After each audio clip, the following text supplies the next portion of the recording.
আচ্ছা, আমরা প্রবাসী মেয়েরা আমরা কি মানুষ না? আমরা কি মানুষ না? কে রে এগুলা? শুনেন, আপনি একটা ছেলে, আমি একটা মেয়ে, পার্থক্য কিন্তু এইটুকুই। কিন্তু আপনিও প্রবাসী, আমিও প্রবাসী। আপনাকে আমি ছোট করে কথা বলা মানে কি জানেন? আমাকে আমি নিজে ছোট করা। আর প্রবাসীর কষ্টটা যদি প্রবাসীরা আমরা না বুঝি, তো দেশের মানুষ আমি মনে করি বুঝবে না।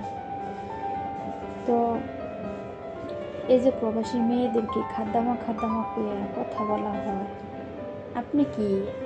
আপনিও তো প্রবাসী। আপনি হয়তো অফিসে খাতা কলমের কাজ করেন, আর আমরা বাসা বাড়িতে কাপড় ধুই, ঘর ঝাড়ু দিই, ঘর মুছি, হাঁড়ি পাতিল ধুই, রান্না বাড়া করি, বাথরুম ধুই। এটাও কিন্তু কর্ম। আর আপনি যে পরের কলম নিয়ে গোথাইতেছেন, এটাও কিন্তু কর্ম। ঠিক আছে, আপনিও কিন্তু পরের কাজই করতেছেন। আর কাজই, সেটা পরের হোক নিজের হোক, যার প্রতিনিয়ত যে কাজ করতে পারে তার ভাত আছে কপালে, যার কাজ নাই তার কোনো ভাত নাই। বাদাইনিয়া টুলাইনিয়া এগুলার ভাত নাই।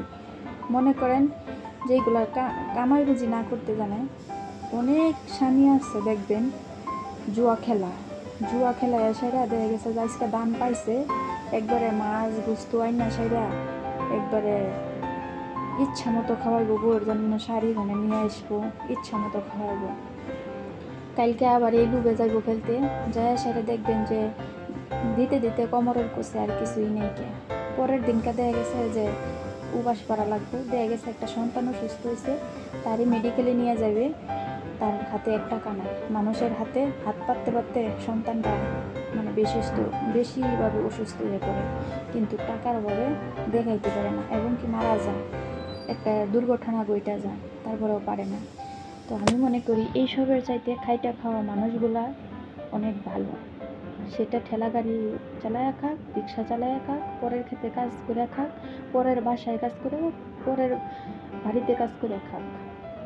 কাজই, কাজকে কখনো ছোট করে দেখা লাগে না। আমি মনে করি আমি খাদ্দামা, আমি পরের বাসায় কাজ করে খাইতেছি, আমি হক খাইতেছি, আমি খাদ্দামা, আলহামদুলিল্লাহ। আমার মনের ভিতরে কোনো অশান্তি নেই। আমি কাজ করে খাইতেছি, আমি কারোটা জোর করে এনে খাইতেছি না, বা কাউকে অশান্তি করে খাইতেছি না, বা কারোর সাথে আমি কোনো বেপরদা চুল্লা খাইতেছি না। আমি খাদ্দাম, আমি কাজ করে খাইতেছি, এটা আমার জন্য আলহামদুলিল্লাহ।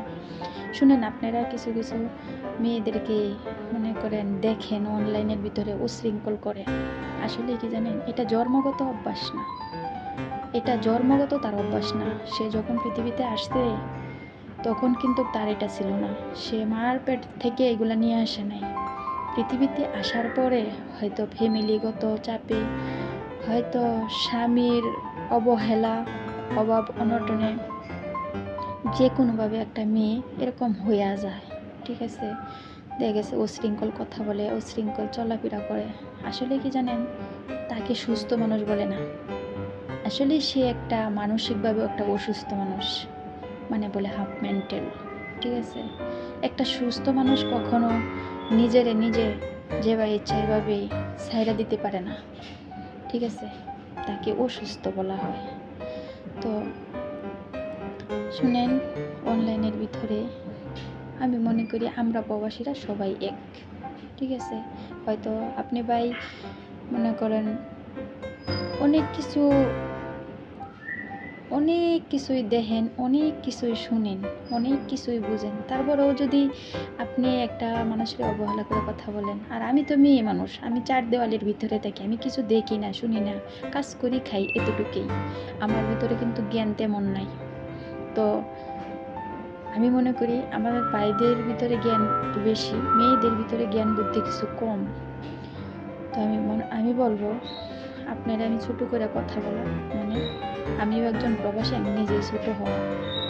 আপনারা মনে করেন কলেজে লেখাপড়া করে মেয়েরা, তারা না জানি কি না কি করে বেড়ায়, এটা ভুল। একটা মাদ্রাসার মেয়ে যেগুলো করতে সুযোগ পায়, একটা কলেজের মেয়ে তা করতে সুযোগ পায় না। কিসের জন্য জানেন? সেটা আপনারা ভালো রকম জানেন, ভালো রকম বুঝেন। তো হয়তো আপনার বাবার আপনার ক্ষমতা আছে, আপনার বোনকে চার দেওয়ালের ভিতরে রাখতেছেন, পর্দাশালী করে রাখতেছেন, হ্যাঁ ওরকম গুছাইয়ে রাখতেছেন, তার বাহিরে যাইতে হইতেছে না।